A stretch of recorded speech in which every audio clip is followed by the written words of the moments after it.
I was kneeling in the hospital, my mother's hand cold inside mine, and I kept begging her to wake up. The nurse was shouting for drip and oxygen, and everything around me was turning like a dream I could not wake from. People were looking at me, some whispering, others shaking their heads. That was when I knew I had gone too far.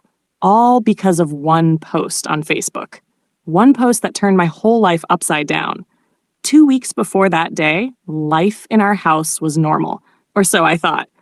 My mother, Mama Ngozi, was still shouting from morning till night, calling me lazy and careless. Every small thing I did was wrong.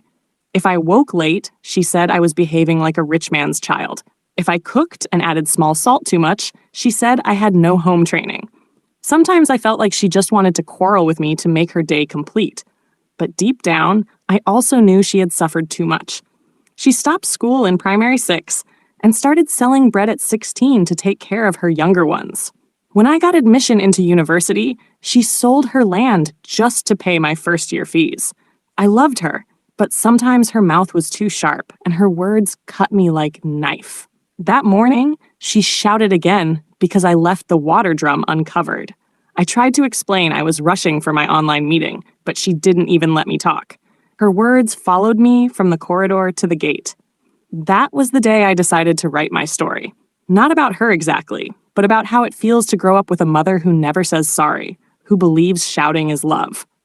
I opened my Facebook, typed everything with anger burning inside me, titled it My Wicked Mother, and pressed post. At first, I felt free. The likes started rolling in, comments too. People were saying they understood me, that they also had mothers like mine. I smiled and shared it again on my page.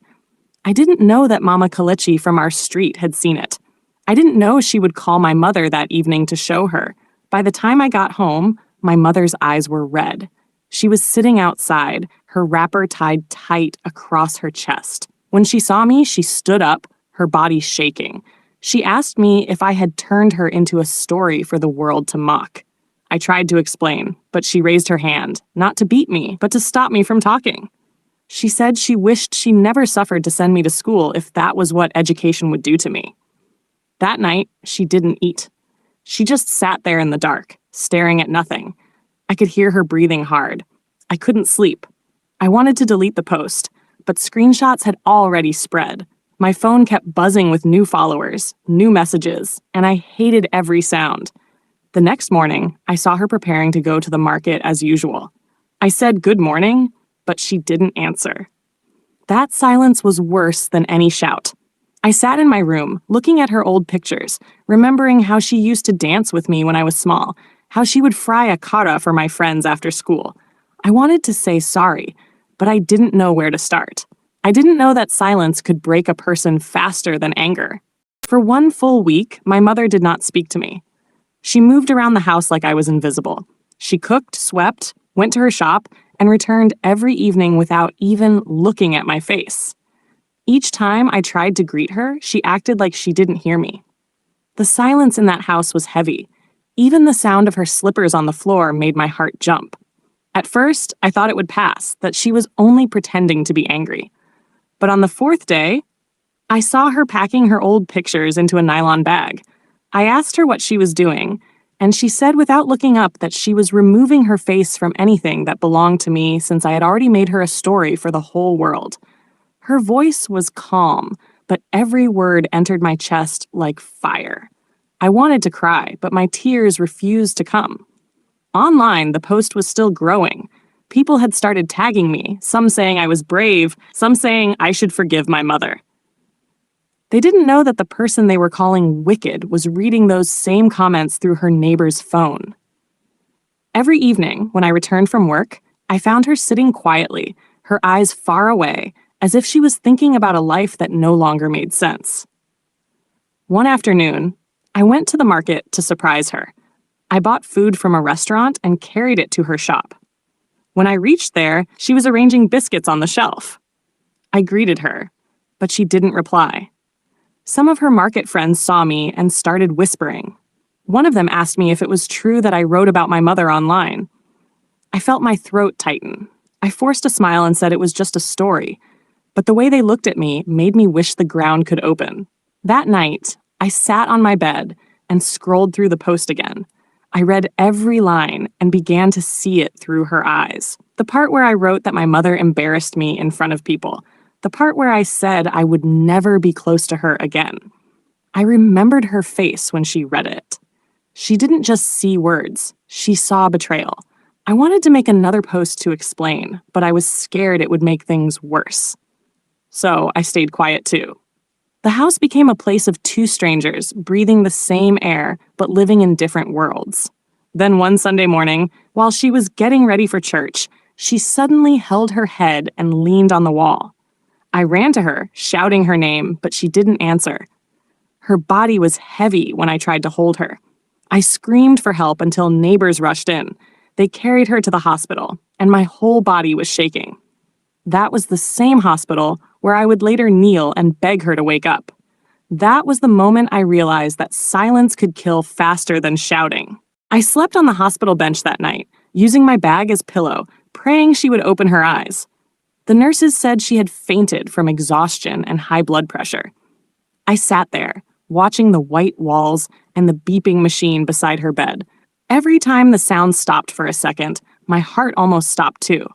I kept begging God not to let her die because of me. When morning came, the nurse asked who her next of kin was. I said it was me. She nodded and gave me some papers to sign.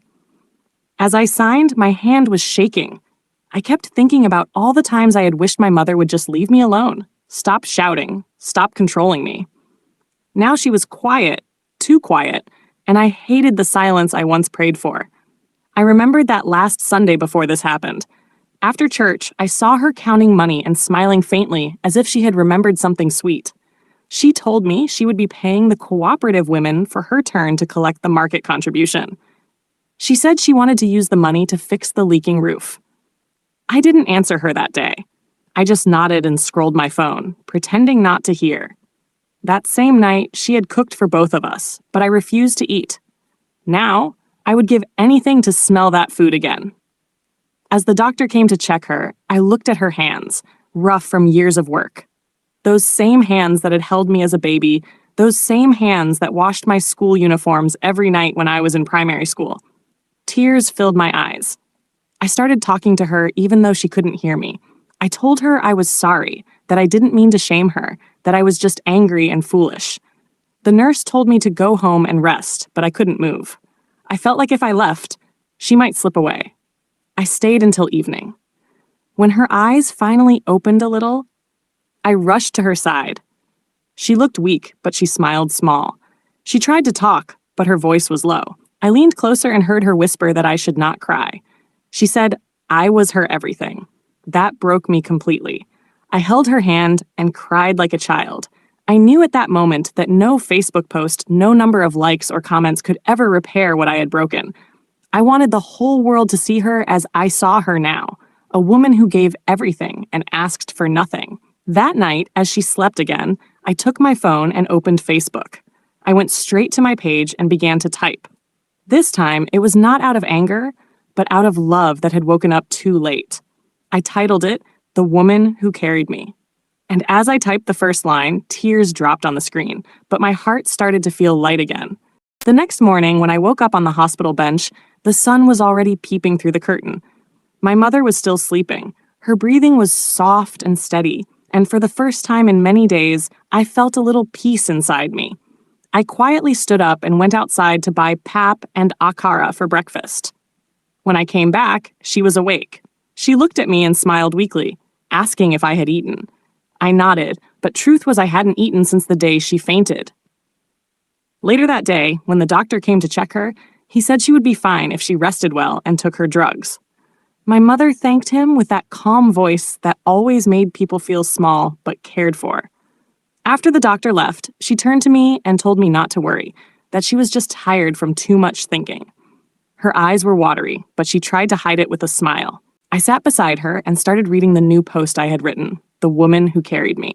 I read it slowly, each line heavy with meaning. I told the story of how she used to walk from house to house, selling bread with me tied on her back.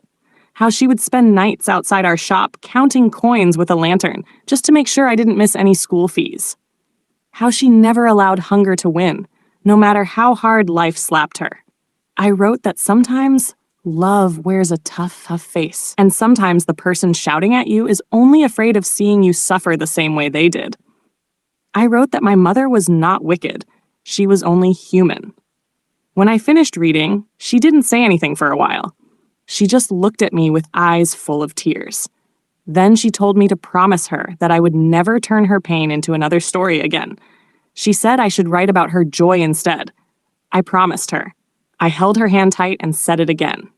She smiled and said she was proud of me, that maybe I had finally learned what love really meant. That afternoon, I deleted the old post, the one that caused all the pain. I also posted the new story. People started commenting immediately. Some said it made them cry. Some said they had called their mothers to apologize. Others thanked me for reminding them that love is not always sweet, but still love. I didn't care about the likes this time. I only cared that my mother heard every word. That night, before I left the hospital, she called my name softly and told me she was feeling better already. As I walked home, the streetlights looked brighter than they had in weeks. The air smelled like forgiveness. I finally felt like I had come home again. When my mother was finally discharged from the hospital, I held her bag as we walked home slowly under the hot afternoon sun. Every few steps, she stopped to rest, and I waited patiently beside her. Some of our neighbors saw us and waved, pretending to smile, but I could see the curiosity in their eyes. They had all heard what happened. They had read my story. Still, I didn't care. All that mattered to me was that my mother was walking beside me again. When we reached home, she went straight to her chair in the sitting room, the one beside the window. She sat down quietly, looking around like she was seeing the house for the first time. The walls, the small calendar with Jesus' picture, even the old clock that had stopped working. I watched her take a deep breath before she said that she missed her shop. I told her to rest first, but I knew she would not listen for long. The next morning, she was already dressed before I woke up. She said she wanted to go and open her shop so that people would not think she had died. I followed her. When we reached the market, some women came to greet her. A few of them whispered and looked at me, but my mother ignored them. She arranged her goods and started selling like nothing had happened. I sat with her all day, helping her call customers and pack change. Later that evening, when the sun was going down, she called me close. She told me that people will always talk, that even if you do good, they will still find something to say. Then she laughed softly and said she had made up her mind not to bother about Facebook or what anybody writes there again. I smiled and told her that she was trending for the right reason now, because my new post had gone far. I showed her some of the comments, and she just nodded and said, "Peace of mind does not need data." When we got home that night, she warmed soup while I fetched water. The house felt different. No silence, no tension, just a calmness that I had missed for so long. As we ate together, she asked me what I wanted to do next with my writing. I told her I would still write, but this time only stories that heal, not ones that wound. She nodded and said that was better. Before I slept, I went to her room and saw her already dozing off. The lamplight fell gently on her face, showing the lines of strength and love that time could never erase. I stood there watching her and felt something deep in my chest, something like gratitude and peace. I knew that no matter what I wrote again, she would always be the main story of my life.